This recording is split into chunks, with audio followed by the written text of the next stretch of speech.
Deal might be the only ones who really know what happened the night Tupac got shot. Don't forget, Suge was literally in the car when it went down. And Gene? He was reportedly with Diddy when the plan was being cooked up. Yeah, that close. Fast forward to September 29, 2023. Nearly 27 years since Tupac was murdered, Dwayne "Keith D. Davis gets charged for being involved in the drive-by. But wait.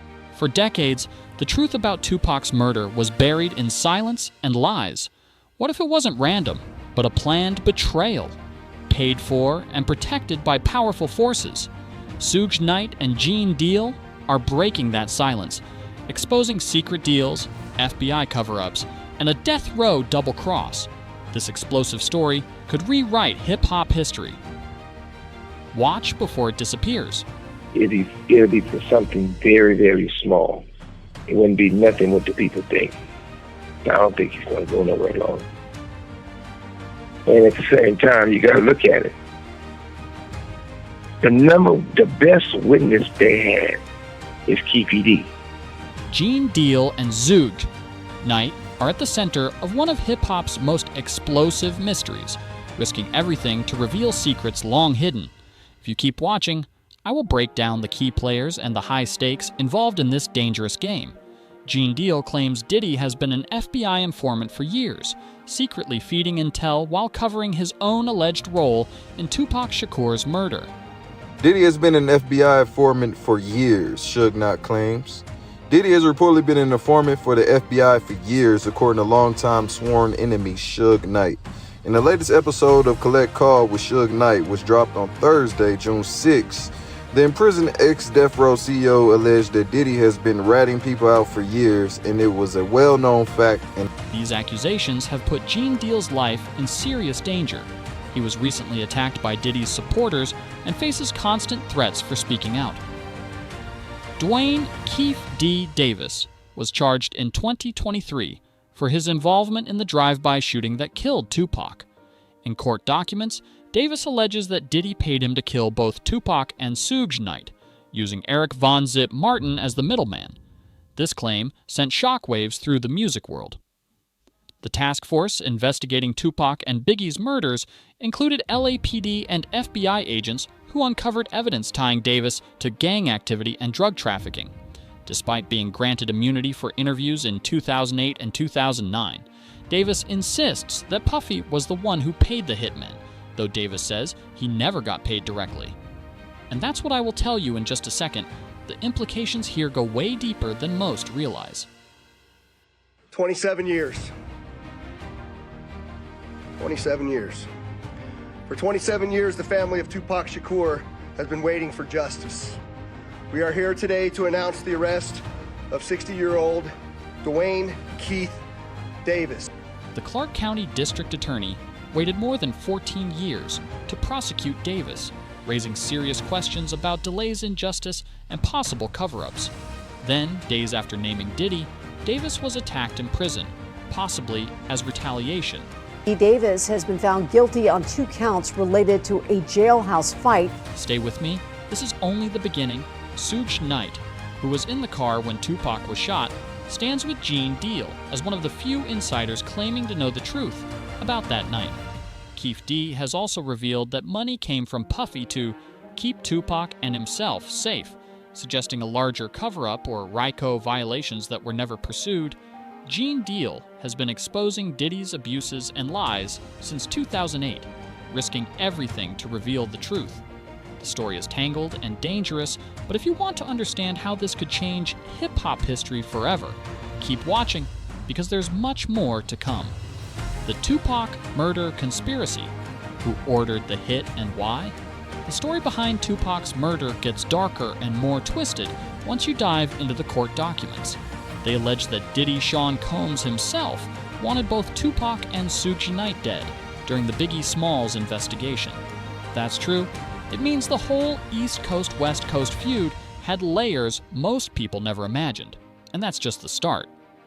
Eric Von Zip Martin allegedly acted as the middleman, providing guns and coordinating payments for the hit.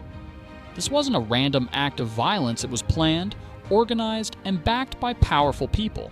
Gene Deal and Suge Knight have both pointed fingers directly at Puffy, saying he was deeply involved in plotting the murder. Suge Knight was actually in the car when Tupac was shot. He saw who was there that night, but has never publicly named the shooter. Why? Because he fears being labeled a rat, a label that in that world could cost him everything. It's a reminder of how dangerous speaking out can be, even for someone as notorious as Suge. Adding another layer, an insider revealed there was a double agent inside Death Row Records, someone close enough to Tupac to know his every move, who secretly fed information to the shooters. Gene Deal says multiple people were involved, but he refused to name names out of respect. If you think that's intense, wait till you hear what comes next. He was conscious on the way to the hospital. He was conscious on the way to the hospital. He was conscious in the ambulance. He was conscious after they did the surgery.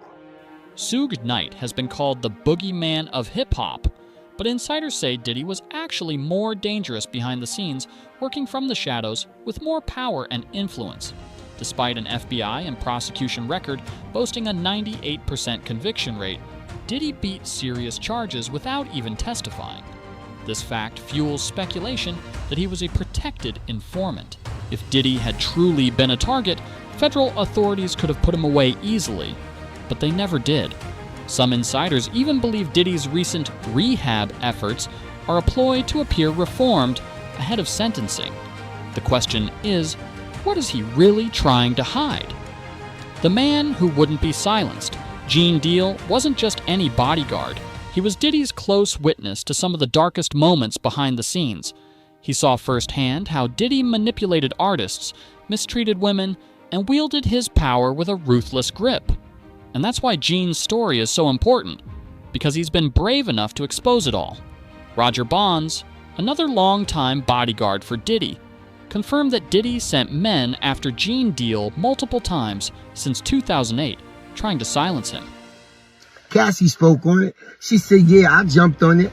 I jumped in between it. That wasn't the only time. It was other times, and it was other people. Comes a time when you're in a situation that may seem like a good situation, but if you're not... Yet despite threats and even physical attacks, Gene refused to back down. He's been outspoken about Diddy's lies and abuses for years, even before the FBI got involved. That kind of courage isn't common in an industry known for silencing voices. Interestingly, Gene says Diddy never directly told his security team to attack him.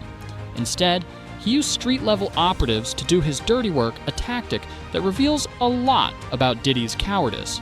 And if you think standing up to Diddy is easy, you should hear how Gene describes those confrontations. He stood his ground, refusing to be intimidated no matter what. Gene is also quick to call out industry hypocrisy. He criticizes reporters and others who confront the truth with unprofessional behavior, yelling, cursing, or disrespect. To him, being a gentleman and keeping your composure matters, even when exposing harsh realities. More than anything, Gene sees himself as fearless. He's got strong support from loyal friends and family who help protect him. That support means everything when you're taking on one of the most powerful figures in hip-hop. And that's exactly why Gene Deal's story isn't just about survival, it's about refusing to be silenced. If you want to know what happens when someone like that speaks up, keep watching. The truth only gets deeper from here. Check this out, bro. He led Biggs to his death. He caused a rift between Wolf and BMF that led to Wolf death. Cussed Wolf mother out. Lied about owing him $300,000. Cause you had asked me how I feel, and I'm gonna get into how I feel. Some people, their karma is so strong for what they do and what they did. The stuff that he did to Craig Mack, the stuff that he did to Black Rob, and all those people in the spiritual world right now. His karma was bound to catch up with him, brother. What's happening to him now is one of the greatest tragedies that we're gonna ever read about, bro. This is gonna be one of the greatest tragedies of hip hop, along with Pac's death, along with Big's death. Federal agents took Sean Diddy Combs into custody. They placed Combs under arrest and lead him out the front door in handcuffs. For years, Diddy wasn't just a hip-hop mogul. He was a ghost in the system, someone who moved in the shadows, pulling strings while dodging consequences. To some, he's a musical genius. But to those who knew him behind closed doors, he's something far more dangerous. A a criminal mastermind protected by power, influence, and possibly the feds. Despite mounting evidence, witness accounts, and whispers from inside the industry, Diddy has never faced a serious conviction. And that's strange, especially when you consider the FBI's conviction rate hovers between 92% to 98%. So how did one man, implicated in everything from assault to conspiracy, walk free again and again? Many believe it wasn't luck, it was protection.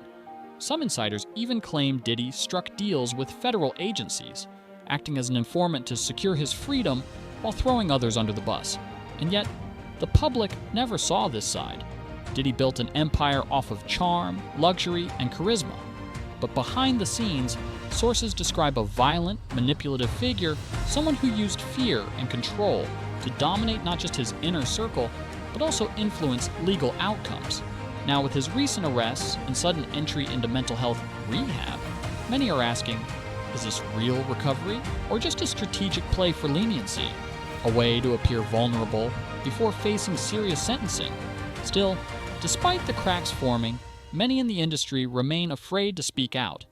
Diddy's network, from entertainment executives to street-level enforcers, still holds sway. But that wall of silence is beginning to break.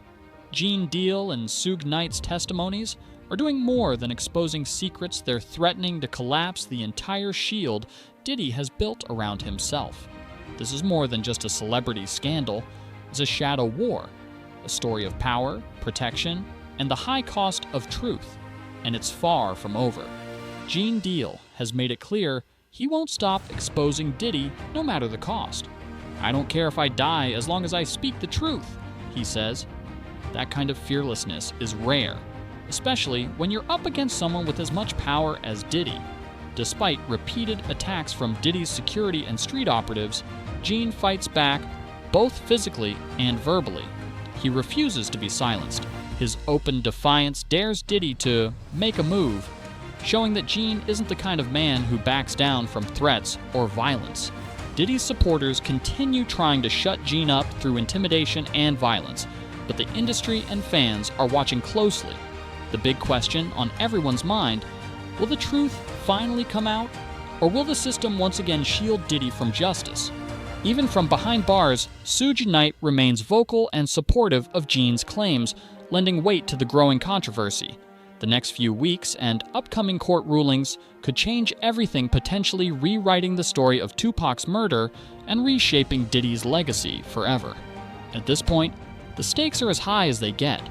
Gene Deal's very survival is uncertain as he stands tall against one of hip-hop's most powerful figures. It's a real-life drama unfolding, and it's far from over. This story is far from over, and the truth is still unfolding. Gene Deal is risking everything to expose secrets that some want buried forever. What Diddy is really hiding might change everything we thought we knew about hip-hop's darkest moments. If you want to stay updated and be the first to hear the latest twists, make sure to subscribe and hit that notification bell. Drop your thoughts and theories in the comments. Do you believe Gene Deal will survive to tell it all? Or will the system protect those in power once again? Thanks for watching, and remember, the truth has a way of coming out, no matter how deep it's buried. See you in the next video.